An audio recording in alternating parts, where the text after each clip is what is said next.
今天用鸡蛋来给大家分享一个最简单家常的美食——荷包蛋的做法。做法简单，做出来的荷包蛋个个圆润不散花。首先准备5颗笨鸡蛋，先把鸡蛋放在碗中，在里面加入少许白醋，加入白醋可以软化上面的脏东西，加上1勺食用盐，可以有效的去除里面的细菌。倒入1大碗温水，让鸡蛋在水中泡一泡，起泡5分钟。表面的脏东西泡至软化。另准备1个小碗，在里面加上30克的生水，加上1勺食用盐，用勺子搅拌一下，让盐和水充分融合在一块儿。准备几个小碗，提前刷洗干净。搅拌好的盐水分成5份，倒入碗中。鸡蛋泡好以后，我们用手抓起一下，表面的脏东西洗掉，然后依次打在小碗中。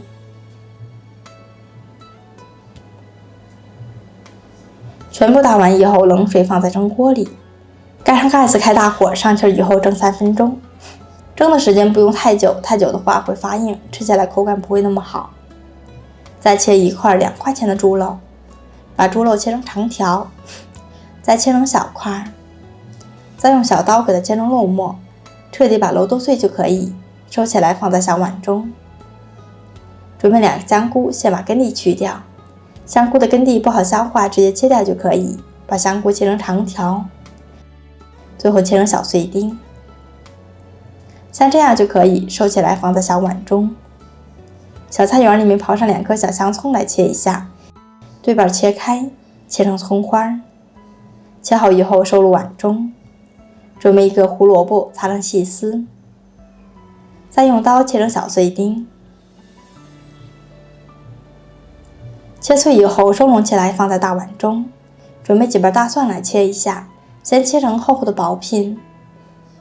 1块生姜先切薄片，再切姜丝，生姜可以有效的去除猪肉的腥味。最后直接把姜丝切成碎末，切好以后收入碗中。鸡蛋蒸好以后不用焖，直接打开盖子。我们的鸡蛋呢已经蒸好了，想办法取出来。来看一下我们煮的荷包蛋已经成熟定型了。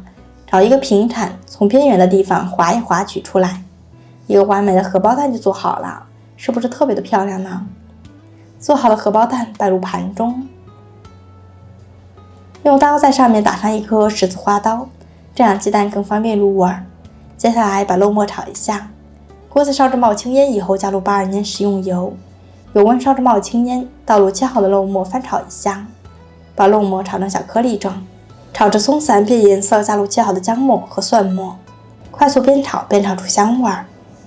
炒香以后加入胡萝卜、切好的香菇，加入少许蚝油提鲜，少许老抽上色，一点花椒酒去腥，快速翻炒均匀，把肉末和香菇炒至入味。炒匀以后加入1勺生水，搅拌均匀，再次烧开。烧开以后开始调味，2大勺食盐，大概5克左右。1小勺白糖提鲜，少许的谷氨酸钠，再次翻炒均匀。炒匀以后倒入切好的葱花，快速翻炒均匀即可出锅。出锅以后把熬好的酱汁均匀的淋在鸡蛋上面。荷包蛋千万不要直接下锅煮了，这样煮出来荷包蛋个个圆润光滑不散花，比直接用水煮更加简单方便。搭配着香菇肉酱，鲜香又味美，非常的好吃。如果你也喜欢，那就赶快收藏起来试试吧。无论是蘸着吃还是做着吃都好吃。